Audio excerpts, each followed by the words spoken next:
धर्मपुर से हमारे सहयोगी जितेंद्र इस पर और ज्यादा अपडेट के साथ जुड़ चुके हैं। जितेंद्र, धर्मपुर में अभी ताजा सूरत हाल क्या है? जी बिल्कुल, जिस तरह से शाम से ही जो है इस क्षेत्र में भारी बारिश जो है वो लगी थी, तो पिछले लगभग 2 महीनों से हिमाचल प्रदेश में लगातार बारिश हो रही है। उससे जो नदी नाले हैं वो तमाम नदी नाले जो है इस टाइम उफान पर हैं। तो ऐसे में थोड़ी सी बारिश जो है वो भी जो है कहर ढाने के लिए काफी हो जाती है। तो देर शाम से जैसे इस क्षेत्र में भारी बारिश शुरू हुई तो यहाँ के जो नदी नाले थे वो उफान पर आ गए। ये नदी नाले ब्यास नदी में मिलते हैं और ब्यास नदी जो है मनाली से जो पहले ही उफान पर चलती हुए आ रही है। तो ऐसे में जो ये नदी नाले थे अपना पानी जो है पूरी तरह से उड़ेल नहीं पा रहे हैं ब्यास नदी में। तो ये पानी जो है धीरे धीरे चढ़ता हुआ जो यहाँ धर्मपुर का जो बस अड्डा है वो एक नदी के किनारे पर है, तो वो इस पे पानी इतना चढ़ गया कि ये बस अड्डा जो है और इसमें जो लगभग 2 दर्जन के करीब दुकानें हैं वो सारी जो है डूब गई। कई गाड़ियां जो थी, कई बसें जो थी वो सैलाब में जो है बह गई, टूट गई और इधर उधर बिखरी पड़ी हुई है। हालांकि सुबह के समय को जो है थोड़ी बारिश कम हुई तो पानी जो है नदी का उतरा है। उसके बाद जो है ये तबाही के जो मंजर है वो सामने आया है, लेकिन उसके बाद दोबारा से अभी पिछले लगभग आधे घंटे से दोबारा यहाँ पर मूसलाधार बारिश शुरू हो गई है। हालांकि अभी दोबारा नदी का पानी इतना तेज नहीं चढ़ा हुआ है, लेकिन इस पूरे क्षेत्र में जो धर्मपुर अगर हम बाजार की बात करें तो यहाँ पर काफी नुकसान हुआ है। जो रात को जो बारिश, जितेंद्र, हम तस्वीरें देख रहे हैं इस वक्त बस अड्डे की। बस का आगे का जो विंडशील्ड होता है उसमें बल्ली घुसी हुई है, एक लकड़ी का बड़ा सा टुकड़ा घुसा हुआ है। तो अंदाजा लगाया जा सकता है कि पानी कितने ऊपर होकर वहां बहा होगा। क्या किसी तरह की कैजुअलिटी की भी कुछ खबर है? कुछ लोगों के लापता होने की, कुछ लोगों के जख्मी होने की खबर भी है? देखिए, अभी इस तरीके से कुछ अफवाहें तो बेशक है, लेकिन प्रशासन अभी अपनी तरफ से कोई पुष्टि नहीं कर पा रहा है, क्योंकि जो पानी है वो धीरे धीरे चढ़ा है। ऐसा नहीं है कि एकदम से यहाँ पे फ्लड आ गया, तो ये पानी थोड़ा धीरे धीरे चढ़ा है। तो ऐसे में भागने के लिए यहाँ पे काफी है, पहाड़ी इलाका है तो एक तरफ को ढलान है तो दूसरी तरफ को ऊंचाई होती है। तो यहाँ भागने का समय था। अगर एकदम से ये फ्लैश फ्लड होता कि यहीं पर अगर बादल फटता तब शायद यहाँ पर ज्यादा नुकसान हो गया होता, लेकिन ये पानी थोड़ा धीरे धीरे चढ़ा, उसके पीठ से नहीं चढ़ा कि ये सीधा एकदम से इसको फ्लैश फ्लड कर दी जाए। हाँ, अफवाहें जरूर है, लेकिन आधिकारिक पुष्टि किसी के घायल होने की नहीं है, कुछ लापता होने की अफवाहें यहाँ पर अभी जरूर है। बाकी जो नदी नाले हैं इनमें बड़े बड़े पेड़ बह करके आते हैं, क्योंकि जब कहीं पे बड़ा लैंडस्लाइड होता है तो वो जंगल में होता है तो उसमें पेड़ आते हैं। वो पेड़ जब आते हैं तो वो अपने साथ जो भी रास्ते में उनके आता है, चाहे वो गाड़ियां हो, मकान हो, वो उनको बहुत ज्यादा क्षति पहुंचाते हैं। तो इसी तरीके से यहाँ पे आप देख रहे हैं कि धर्मपुर जो बस अड्डा है उसमें ये पेड़ जो है, काफी ऐसे पेड़ है जो इनमें नदियों, इसमें गाड़ियों में आकर के जो टकराए हैं, इनमें गाड़ियों में घुस गए हैं और वो अपने साथ कुछ गाड़ियों को जो है बहाकर भी नदी में ले गए। AK मिश्रा साहब देहरादून के एडीएम इस वक्त हमारे साथ जुड़ चुके हैं। AK मिश्रा जी, सबसे पहले तो शुक्रिया, आपने हमारे लिए वक्त निकाला। प्लीज जरा अपडेट बताइए कि क्या सूरत हाल है देहरादून में?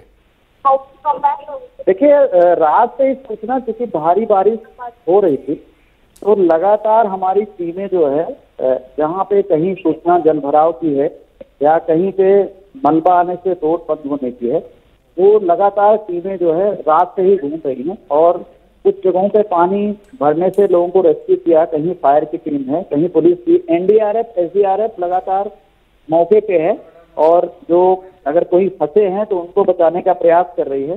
सड़कों में कुछ कहीं कहीं पे आंशिक क्षति भी हुई है, कुछ पुलिया जो है पुलिया क्षतिग्रस्त हुई है। तो WD की टीम भी मौके पे है और JCB है। लगातार DM साहब और CM साहब के निर्देश शहर के, चाहे वो इरिगेशन की टीम हो, PCCL बिजली की टीम हो और हमारा तहसील प्रशासन, जिला प्रशासन अलर्ट है और यथासंभव अपने संसाधन से उनकी मदद कर रहा है और बचाव कार्य में लगा हुआ है। KK मिश्रा जी, इस वक्त आपको देहरादून के लोग भी देख रहे हैं और पूरा देश सुन रहा है। कोई और अपडेट जो जरूरी हो उस इलाके के लोगों के लिए, कोई ऐसी बात जिसका ध्यान रखना सबके लिए जरूरी हो? में है, आपकी आवाज हमें नहीं मिल पा रही है। KK मिश्रा जी, कोई कैजुअलिटी की किस तरह की कोई खबर? चलिए, KK मिश्रा साहब बता रहे थे कि तमाम एजेंसीज जो है वो ग्राउंड पर है और लोगों को रेस्क्यू करने का, लोगों को राहत देने का काम लगातार एजेंसीज की तरफ से किया जा रहा है। जहां जहां पर सड़कों को नुकसान हुआ उसे फौरन मरम्मत करके उसे रिस्टोर करने की कोशिश एडमिनिस्ट्रेशन की होती है, ताकि मौके तक, मंजिलों तक पहुंचने पर रेस्क्यू टीमों को वहां तक पहुंचने में दिक्कत ना हो। लेकिन देहरादून में भी बड़ा नुकसान हुआ, ये तस्वीरें आप देखिए। मूसलाधार बारिश की वजह से ऊंचाई से जो पानी आता है वो उसकी रफ्तार इतनी तेज़ होती है और उसके साथ आने वाला मलबा, उसके साथ आने वाले बड़े बड़े पेड़ फिर बहुत नुकसान करते हैं। बड़ी बड़ी गाड़ियाँ, बसों को हमने देखा किस तरह से नुकसान हुआ है। यहाँ पूरी की पूरी सड़क जो है वो बह गई है। सड़क का एक बड़ा हिस्सा धंसा हुआ देहरादून में इस वक्त हमें दिखाई दे रहा है। तमाम एजेंसीज जो हैं वो ग्राउंड पर हैं। ग्राउंड पर लोगों को रेस्क्यू करने का काम चल रहा है। जिनको मदद की ज़रूरत है, जिनको राहत की ज़रूरत है, उन तक मदद पहुंचाई जा रही है। और नदियों के किनारे जो लोग रहते हैं उन्हें सुरक्षित जगहों पर, सुरक्षित स्थानों पर जाने के लिए कह दिया गया। तो देहरादून की ये तस्वीरें सहस्त्रधारा की।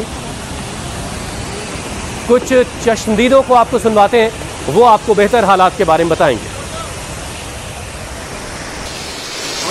मेरा नाम रतन सिंह नेगी है सर। मैं पूर्व ग्राम प्रधान हूँ गाँव का। कौन सा गांव आप रह रहे हैं? कारलीगाड़ में सर। कारलीगाड़ में बहुत नुकसान हो गया। मजाड़ा में कितना नुकसान हो गया सर 4-5 घर बह गए और 3-4-5 करोड़ उल्टा हो गई। आप किस गाँव में? उसी गाँव में? मैं कारलीगाड़ का हूँ सर। ये सड़क पास नहीं हुई रात। इतना माहौल सुभाष त्यागी। ये ऊपर गांव में जाते हैं साहब, सारे रास्ते बंद हो गए और सारी बह गई, सारी दुकानें, मकान, दुकान सब बह गए। बड़ी मुश्किल से जान बचाई रात, बड़ी मुश्किल से। ये होटल नीचे भी बह गए। पंजाबी तड़का ये चला गया इधर। हमारे होटल का नीचे लेंटर गिर गया नीचे। रात निकले हम, अचानक एकदम आया, अचानक एकदम। और ये बड़े बड़े पत्थर आए, इससे बड़े बड़े पत्थर आए सब। और ये सब चोट लगी पड़ी पैरों में रात की। हम यहाँ पड़ गए, इसमें निकल गए यहाँ से। तो प्रधान जी आए रात ऊपर से, राकेश प्रधान जी, उन्होंने निकाला हम ऊपर। गांव से आए प्रधान जी, नए प्रधान जी, उन्होंने निकाला। लेकर आए लड़के, गांव के 10-12 लड़के, वो लेकर निकल के ऊपर ले गए हम। तब जाकर जान बची। बहुत बुरी हालत है, बहुत बुरी हालत, बहुत ऐसा। तो बहुत नुकसान हो गया। यहाँ पे 4-5 छोटे छोटे गाँव हैं, सब खत्म हो गए। कुछ कब मरने की खबर आ रही है। कुछ लोग दब गए, कुछ बह गए थे रात को, कुछ मवेशी बह गए, घर बह गए, खेती बाड़ी सब खत्म। इस सैंजारा मार्केट में पूरे होटल बह गए। और रात को कैसे कैसे करके होटल के स्टाफ को निकाला यहाँ से। कुछ लोग रुके हुए थे, उन्हें निकाला। हम लोग खुद परेशान हैं कि यहाँ पे बड़ी। तो लोगों को आपने सुना, लोग बता रहे किस तरीके से उन्होंने अपनी जानें बचाई हैं और काफ़ी नुकसान की बात लोग बता रहे। लेकिन अभी आधिकारिक बयान इस पर आना बाकी है कि किस तरह का कितना नुकसान हुआ है, कितने लोगों की जानें गई। लेकिन कई लोग लापता हैं, ये तमाम लोग आपस में ज़रूर कह रहे हैं। लेकिन अच्छी बात यह है कि लोगों ने एक दूसरे की ज़िंदगी बचाने के लिए अपनी पूरी ताकत लगाई। उसके बाद रेस्क्यू टीमें, जो एजेंसीज़ हैं, उन्होंने ग्राउंड पर पहुँचकर लोगों तक मदद पहुँचाई है और लोगों को मदद लगातार पहुँचाई जा रही। लोगों को सुरक्षित जगहों पर पहुँचाया जा रहा जिनको भी मदद की ज़रूरत है। लेकिन ये तेज़ रफ्तार पानी अपने साथ जब मलबा और बड़े बड़े पेड़ लेकर आता है तो फिर बड़ी तबाही करता है। और वही हुआ। लोग बता रहे हैं कि उनके मवेशी पानी में बह गए, उनकी दुकानों, कई दुकानें जो है वो तबाह हो गई हैं, कई मकानों को नुकसान हुआ है।